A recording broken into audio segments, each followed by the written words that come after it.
Hello, this is Mr. S here, and this is part 2 of the New York Times reading about Rinderpest. Is there a disease that affected the buffalo populations from our investigation? So, finding a vaccine. As the Rinderpest advanced and receded over the centuries, it led to some more important scientific advances. In 1713, when it threatened the papal herds, Pope Clement XI asked his personal physician, Dr. Giovanni Maria Lancisi, to stop it. Dr. Lancisi was familiar with the work of Dr. Bernardino Ramazzini, a scholar at the University of Padua, who accurately deduced that rinderpest spread by the virulently poisoned breath of an ox, and its excretions and hide, not by fogs, astrology, and other popular theories. According to Dr. Scott, Dr. Lancisi prescribed quarantine measures that were nearly as brutal to humans as to cattle. Charlatan cures were banned. Priests were ordered to stop relying on prayer alone and to preach from the pulpit that all herds with any sick members were to be slaughtered and buried in lime, while healthy herds were to be kept isolated. Any layman who resisted or cheated was to be hanged, drawn, and quartered. Any disobeying priests was to be sent to the galleys for life. Within 9 months, the outbreak in the Papal States was snuffed. In the rest of Europe, where Protestants disdained papal orders, it persisted for a century and killed 200 million cattle.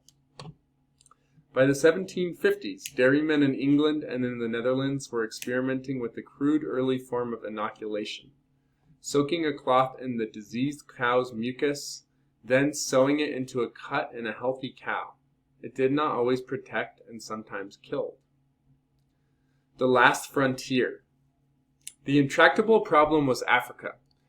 The disease was in 32 countries there, and many had pastoralist tribes like the Fulani, Maasai, Dinka, and Afar, who lived on the borderless fringes and drove cattle up to 50 miles a day, having virtually no contact with governments and getting no veterinary bulletins. In the 60s and 70s, the biggest problem we had was to convince farmers to bring in their animals, said Dr. Protas Atam, a former director of the African Union's Veterinary Institute. They believed vaccination brought disease. Others had a traditional prevention method, smearing feces from infected animals in the mouths of healthy ones. Just reaching them was hard. Land Rovers broke down, gasoline and cash ran short. Vaccine packaged with salt so it could be dissolved in saline, but in remote areas salt was so valuable that it would be stolen. Announcing vaccination days was advertising to rustlers where the herds would be that day, said John Anderson, former chief of laboratory testing for the eradication drive. African veterinary officers were paid so poorly that they survived only through second jobs like breeding chickens or mending watches. Despite all the drawbacks, by 1979 the effort looked successful and was ended. By the mid-1980s, rinderpest returned. I think they just stopped too early to celebrate, Dr. Anderson said. No one's exactly sure where it came from. Smallpox eradication boosted morale, Dr. Along said, and a second effort was mounted in 1986, followed by a third in 1998. A crucial advance was a vaccine that survived a month without refrigeration. That let herders who could be recruited do their own vaccinating. An education campaign using comic books, flip charts, and lecturers who spoke local languages was begun. The way we previously did it was really mindless, said Dr. Peter L. Roeder, who directed the final eradication drive after working on 2 earlier ones. We'd get up before dawn to drive long distances. We'd be wrestling the animals to the ground. It'd get stinking hot, and pretty soon the locals would get fed up and walk away. The cattle were nervous and hard to handle, and no wonder, he said. They lived day and night with their owners, and now were being roped and tackled by white men wearing khaki and reeking of unfamiliar soaps and deodorants. But someone local, dressed as a local, with mutton fat rubbed in his hair, could walk among them and stick a needle and barely be noticed, Dr. Roeder said. We'd be lucky to get 20% immunity in a herd. Our local guys could get 90–95%. His epiphany, he said, took place in 1991 as Ethiopia's civil war ended and he could finally drive north. We were driving up the edge of the Rift Valley, dropping down into the bottom to meet the Afar people, Dr. Roeder said, and almost everywhere we found Rinderpest and people crying out for vaccination. Later, sitting in a restaurant, it came to us.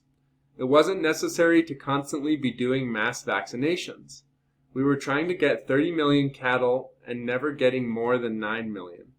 We needed to concentrate on these lowland areas where the virus was persistent. We could vaccinate 2 million and do better. While the upland had large, visible outbreaks, he explained, between them the virus lurked in the lowland herds as it had centuries before in steppe oxen. Since the older animals were all survivors and the 1-year-olds were protected by the maternal antibodies, he reasoned, only the 2 to 3-year-olds were vulnerable, and their age could be estimated by looking at their teeth. If all members of that group were vaccinated, the virus would slowly disappear. Rapid diagnostic test.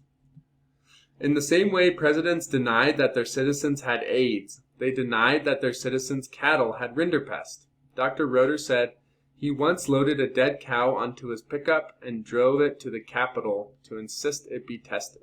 He declined to name the country. The new tests, similar to pregnancy kits, but using an eye swab instead of urine, empowered local veterinary officials, said Dr. Anderson, their inventor. Officials in the Capitol could no longer just dismiss reports as misdiagnoses. Even though the last known case was in 2001, officials waited 10 years to declare success, since surveillance is harder with animal diseases because usually dying animals would just be left behind instead of taking them to a veterinarian. All right, that's all for this reading. Thank you.